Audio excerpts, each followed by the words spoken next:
ना जाने कितने कथित पीर फकीरों की दरगाहें गुजरात में पिछले कुछ दशकों में उगी हैं और अब जाकर उन पर बुलडोजर एक्शन हो रहा है। और जो समुदाय मणि मंदिर कब्जाने की सोच सकता है, उसकी सोच के दायरे से द्वारका और सोमनाथ भला कैसे छूटेंगे। मार्च 2025 तक राज्य में 2100 करोड़ से ज्यादा की जमीन मुक्त करवाई जा चुकी है। 12,000 से ज्यादा अवैध ढांचे समतल किए गए। अवैध मस्जिदों पर एक्शन की भी तस्वीरें सामने आई। इच्छा शक्ति, और गुजरात में यह इच्छा शक्ति दिखाई है यहां के गृह मंत्री और उप मुख्यमंत्री हर्ष सांघवी ने बिना किसी लाग लपेट के इस कार्रवाइयों के विजुअल साझा किए और खुले तौर पर कहा कि एक्शन नहीं रुकेगा। गुजरात का एक टाउन है मोरबी। इस बात के 99% चांसेस हैं कि आपके घर में लगे हुए टाइल्स यहीं से आए हों। यह शहर अपने बिजनेस माइंडसेट के लिए जाना जाता है। शांत रहने वाले इस शहर में एक मंदिर है, नाम है मणि मंदिर। इस नाम के पीछे भी एक इंटरेस्टिंग स्टोरी है, लेकिन बॉस वो किसी और थे। मंदिर के अंदर कई हिंदू देवी देवताओं को स्थापित किया गया था। दशकों तक सब कुछ ठीक चला, लेकिन एक दिन धीमे से इसी मंदिर के बगल में दरगाह हो गई, मोटा पीर की दरगाह। जब हिंदुओं ने इस पर ऑब्जेक्ट किया तो मुसलमानों ने हटाने से मना किया और भीड़ का डर दिखाया। मामला कोर्ट में गया और यहां तक कि गुजरात हाई कोर्ट में भी। अंत में दिसंबर 2025 में हाई कोर्ट ने जब मुसलमानों को राहत देने से मना कर दिया, तब जाकर इसे तोड़ा जा सका। और इसके बाद भी मुसलमानों ने दंगा किया। यह सिर्फ एक कहानी नहीं है, ऐसे ही ना जाने कितने कथित पीर फकीरों की दरगाहें गुजरात में पिछले कुछ दशकों में उगी हैं और अब जाकर उन पर बुलडोजर एक्शन हो रहा है। और जो समुदाय मणि मंदिर कब्जाने की सोच सकता है, उसकी सोच के दायरे से द्वारका और सोमनाथ भला कैसे छूटेंगे। तो अतिक्रमण का सिलसिला यहां भी पहुंचा है और यहां भी गुजरात सरकार का हथौड़ा चला। आज के वीडियो में मैं आपको इसी एक्शन से जुड़े कुछ नंबर्स और तथ्य बताने वाला हूं। एक्शन का यह दौर चालू होता है आज से लगभग 3 साल पहले, यानी अक्टूबर 2022 में। अक्टूबर 2022 में द्वारका के ही एक हिस्से बेट द्वारका में 3 दिन तक कई जगहों पर एक साथ बुलडोजर चला। जहां इंसान की परछाई भी नहीं दिखती, वहां भी मजारें खड़ी थी। इस ऑपरेशन में गुजरात सरकार ने 55,000 स्क्वायर फीट जमीन खाली करवाई और यहां जिनसे जमीन खाली करवाई गई वो लोग सिर्फ यहां घर, मकान या दुकानें नहीं बना रहे थे, बल्कि उनके पीएफआई से भी कनेक्शन होने की बात सामने आई थी। लेकिन जितना मैंने आपको बताया, ये तो पूरे एक्शन का एक छोटा सा हिस्सा है बॉस। पिक्चर अभी बाकी है।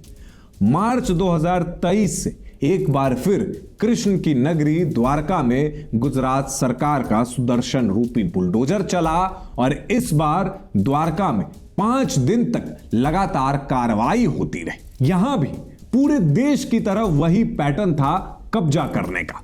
मंदिर मजार बनाओ, जमीन कब्जाओ और जब एक्शन की बारी आए तो भीड़ इकट्ठी करो और प्रशासन को धमकाओ।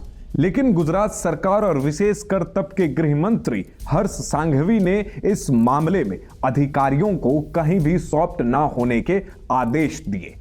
इसी का नतीजा है कि मार्च 2023 में चला बुलडोजर एक साथ 200 से ज्यादा रेसिडेंशियल और 7 मजारों पर कहर बनकर टूटा। यह कार्रवाई सिर्फ इसलिए जरूरी नहीं थी कि सरकारी जमीन पर कब्जा हुआ था जिसे खाली करवाया जाना चाहिए, बल्कि इसलिए भी जरूरी थी क्योंकि यह इलाका हमारी समुद्री सीमा पर है। साथ ही साथ इसी द्वारका में हमारे द्वारकाधीश यानी भगवान कृष्ण विराजमान है।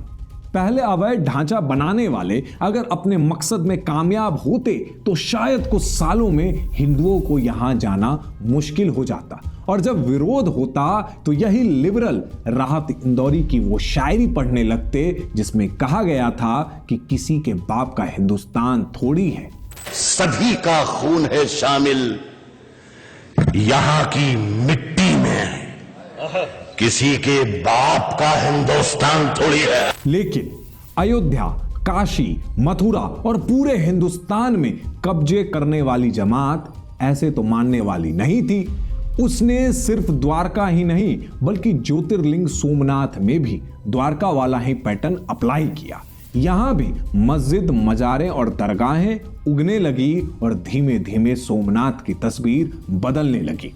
इस पर भी साल 2024 में एक्शन चालू हुआ। सितंबर 2024 में हुए ऐसे ही एक्शन में मंदिर के पास ही एक दरगाह और एक कब्रिस्तान पर बुलडोजर चला। एक अवैध मस्जिद भी गिराई गई। यहां भीड़ ने दंगा करने की कोशिशें की तो पुलिस ने इनमें से 70 लोग पकड़े। वैसे ये एक्शन अभी भी चालू है। सोमनाथ में दरगाहों पर हो रहे एक्शन के खिलाफ सुप्रीम कोर्ट तक में अपील की गई, लेकिन सर्जरी चलती रही। लेकिन गुजरात में यह सर्जरी क्यों जरूरी है, इसे कुछ इंसिडेंट से समझिए। इसी द्वारका के खंभालिया में मुसलमानों ने कब्जा करके संतोषी माता मंदिर की जमीन कब्जाई और इतना ही नहीं बल्कि मंदिर जाने का रास्ता भी ब्लॉक कर दिया। हिंदुओं को मंदिर तक पहुंचने के लिए पुलिस प्रशासन का सहारा लेना पड़ा।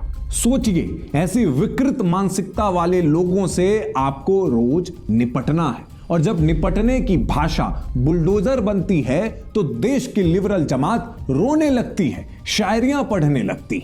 ऑफ इंडिया गुजरात के द्वारका और सोमनाथ जैसे जिलों में हुए बुलडोजर एक्शन की जानकारी को इकट्ठा कर पता लगाया है कि मार्च 2025 तक राज्य में 2100 करोड़ से ज्यादा की जमीन मुक्त करवाई जा चुकी है। सोचिए, 2000 करोड़ से ज्यादा की जमीन कब्जे में थी। लेकिन कब्जा सिर्फ इंटीरियर इलाकों में हो सकता है और शहरों में नहीं। अगर आप ऐसा सोचते हैं तो बॉस 1 मिनट के लिए थम जाइए।